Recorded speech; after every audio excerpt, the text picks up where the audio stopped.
अस्सलाम वालेकुम नाज़रीन, सकलैन अमान आपसे मुखातिब है। इस वक्त डिस्ट्रिक्ट कोर्ट G11 कचहरी के बाहर मौजूद हूँ, जहाँ पर एक अफसोसनाक वाक़या पेश आया और यहाँ पर धमाका हुआ था। ज़रा जगह की तफसीलात के वाले से भी आपको आगाह करते हैं और आपको बताते हैं कि वो जो खुदकश बमबार था कहाँ से आया और कहाँ पर एग्जैक्ट कितना यहाँ पर नुकसान हुआ और किस जगह हुआ। ये तमाम अहवाल ज़रा जगह भी आपको साथ साथ दिखाएंगे। ये जो बिल्कुल एंट्रेंस है कचहरी की, उसके बिल्कुल सामने सर्विस रोड है।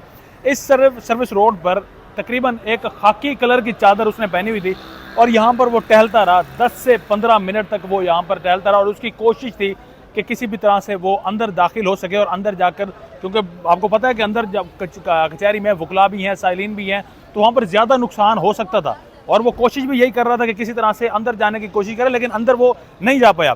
उसके बाद 10 से 15 मिनट यहाँ टहलने के बाद वो शख्स यहाँ पर आता है। यहाँ पर पुलिस वैन यहाँ पर खड़ी होती है और वो देखता है कि अब किस जगह को उसने टारगेट करना है। तो इसी पुलिस वैन के साथ ही वो खुदकश बमबार आता है और यहाँ पर आकर खुद को धमाके से उड़ा देता है। रिमोट कंट्रोल या जो भी जिस भी तरह से सूरत हाल थी उससे खुद को यहाँ पर उसने उड़ाया।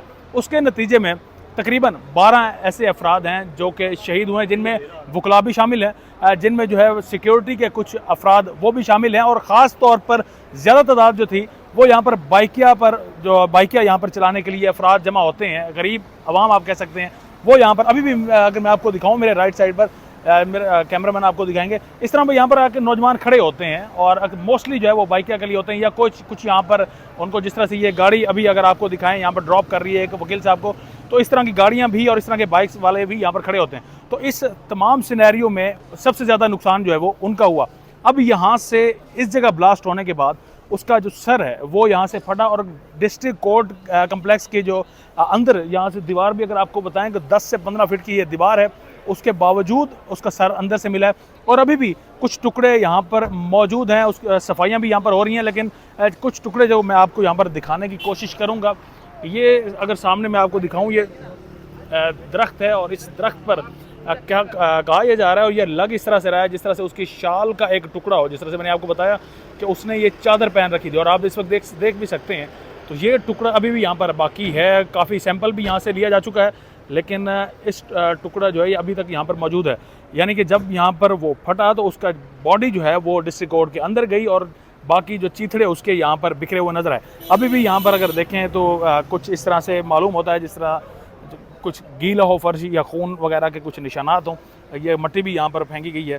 तो ये यहाँ पर तकरीबन वो नुकसान हुआ ज़्यादातर और यहीं पर ही 12 से ज़ायद जो अफराद हैं वो शहीद हुए। और इसी जगह पर जिस तरह से अभी ये गाड़ी यहाँ पर रुकी है, करीब से गुजरती गाड़ियाँ उनको भी आग लगी और उनको भी जो है एक दो और गाड़ी के धमाके की भी आवाज़ बाद में सुनी गई।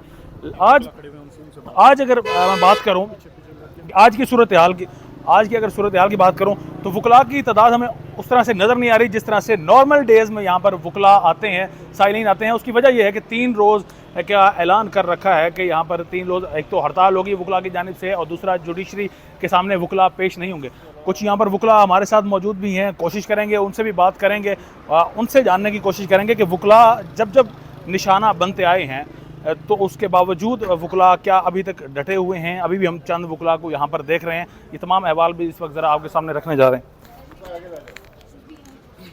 यहाँ पर कुछ फीमेल लॉयर्स हैं और दाद देनी पड़ेगी इन्हें कि वाक़ये का अभी दूसरा दिन है और उसके बावजूद ये फीमेल लॉयर्स यहाँ पर पहुँची हैं डिस्ट्रिक्ट कोर्ट में। अस्सलाम वालेकुम। वालेकुम अस्सलाम। अब मुझे ये बताइएगा कि सबसे पहले तो ये बताएं कि वकला ही, अगर मैं आपसे सवाल रखूं कि वकला ही निशाना क्यों बनते हैं? ये तीसरी मरतबा ऐसी अटैम्प्ट है जो वकला के ख़िलाफ़ की जा रही है और इससे क्या आप लोग कोई डरे हैं, कोई डराओ जिस तरह जो पैदा करने की कोशिश की गई उसका असर हुआ है?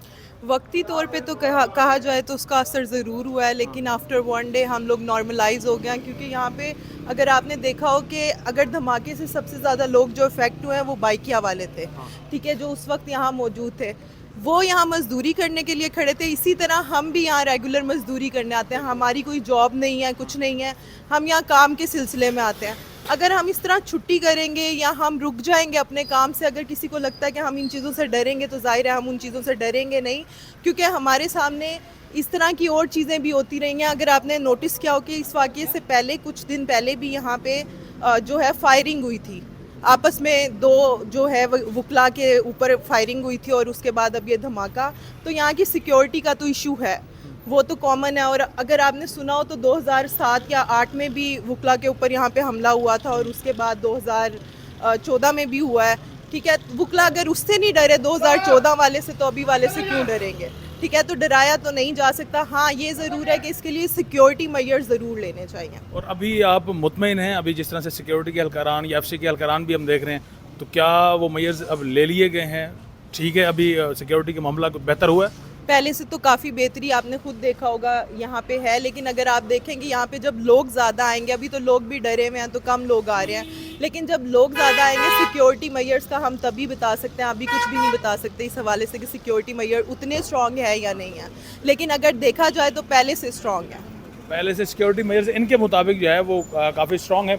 दीगर भी यहाँ पर आप देख सकते हैं कि वकला साहिबान मुसलसल यहाँ पर अपनी अपीयरेंस को मेक श्योर कर रहे हैं। और जो एक आंसर या एक चीज़ कही जा रही थी कि शायद ये वकला या कहीं पर भी जब धमाका होता है तो काफ़ी खौफ व हरास होता है, लेकिन वो सिचुएशन अभी तक यहाँ पर जिस तरह से वकला की आमदोरफ्त का सिलसिला जारी है वो हमें नज़र नहीं आ रही। लेकिन इसके साथ इम्पेक्ट भी क्या पड़ा है वो भी आपको ज़रा बताएंगे।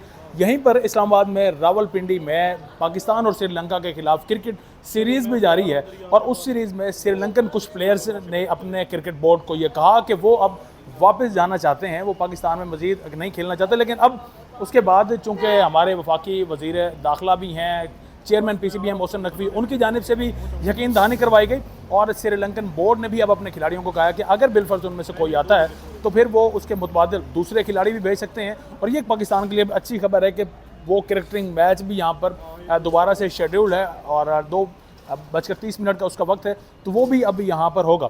और अभी तक यहाँ पर सिक्योरिटी में के मामलात कुछ बेहतर नज़र आ रहे हैं, बाड़ें हमें ज़रूर नज़र आ रही हैं, लेकिन सफाई का अमल भी यहाँ पर अभी जारी है।